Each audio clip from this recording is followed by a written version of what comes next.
All right, so you've spent the last few years playing video games, eating junk food, and endlessly scrolling on TikTok. You've been living according to your cravings, letting your impulses control you. Maybe you've tried going to the gym or starting a business, but you haven't managed to stay consistent. Your old habits have kept you stuck. I call this mindset the thinker, someone who spends more time planning than actually doing.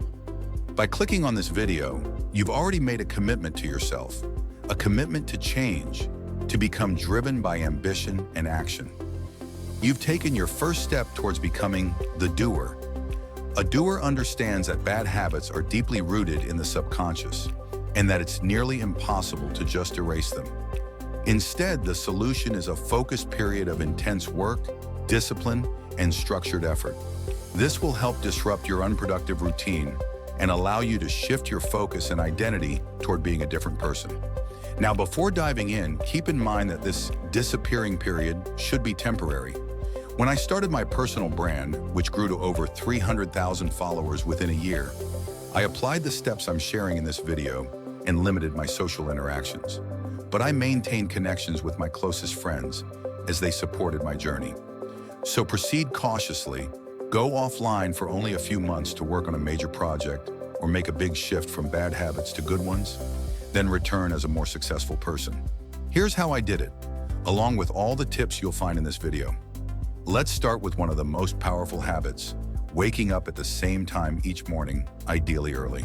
By early, I mean just before or at sunrise. What you want to avoid is waking up when everyone else is already active. Starting your day before others gives you a mental edge. During school, I'd wake up at 4 a.m., which sounds intense, but allowed me time for my cold shower, reading, meditation, and an hour of deep work before heading out. Though I managed to do this for only about 2 weeks, I found a balance with 6 a.m. or 7 a.m. starts. Waking up before sunrise trains your discipline, and the more you do it, the easier it becomes. Next, your phone is one of your biggest distractions. Normally, keep it out of your workspace. Even if it's silenced, having it nearby creates a subconscious distraction. If I'm working on writing or building a website, I make sure the phone is in another room. Even one notification can ruin your focus and pull you out of your flow, leading to hours of lost time. So keep your phone on, do not disturb, and store it outside your workspace.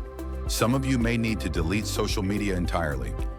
Sure, I'm on platforms like YouTube, TikTok, and Instagram, but if social media is distracting you, it's better to remove it. If you have to use social media for your brand, mute non-essential stories and posts. Follow only what's necessary and mute the rest to keep distractions at bay. Another important step is to plan your day with time blocks. Use a calendar to schedule tasks at specific times. This helps maintain a structured routine, especially during periods when you're focused only on work. Even if unexpected events come up, try to stick to your plan as best as possible. Aim for consistency by doing deep work at the same time daily, as this conditions your mind and body to follow a productive rhythm. Finally, understand and use flow state, a mental zone where you're fully absorbed in a single task. Think of it as being so focused on work that it doesn't feel like work anymore. To get into this zone, start your deep work first thing in the morning when your mental energy is high. Avoid distractions by locking your workspace and focusing on only one task. Playing background music designed for focus, like from Brain.fm, can also help. Try some of these strategies and share your experience in the comments. Let's make this the most constructive comment section on YouTube. Share your thoughts, help each other out, and keep the conversation going. I hope you gained something from this video, and I'll see you in the next one.